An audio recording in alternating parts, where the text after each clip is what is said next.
امرأة تدلع، وإذا كلمتها بالزواج نحوي رأيت عيناها تكاد أن تقطع، وإذا كلمتني نفصت بنفصة وأنا من شدة الصوت قمت أتمصرع، وتدري بقولها أن أشري لها جمس وأترك ذلك الونيت المقربعة، وأن أذهب بها إلى الطائف وأستاجر بجوار مطعم به مشويات ومصقعة. وكم كلمتني إلى متى وأنت بمسحاتك تزرع، ومن ربية الأغنام أشقيت نفسك فشكلك كشكل الفار المجربعة، فإن تترك ذلك وإلا سأذهب مع أبنائي وأتركك كالكدر المقربعة. فقلت لها يا زوجتي أطيعيني ولا تكوني كاللاتي يلبسن البرقع مدلعات، وساعديني على غنمي وارضعي البهم الذي يرضع،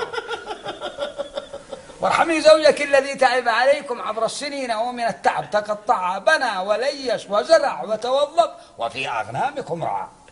فما شأنكم يا سامعين في هذا المرأة التي جابت لي السمرقة؟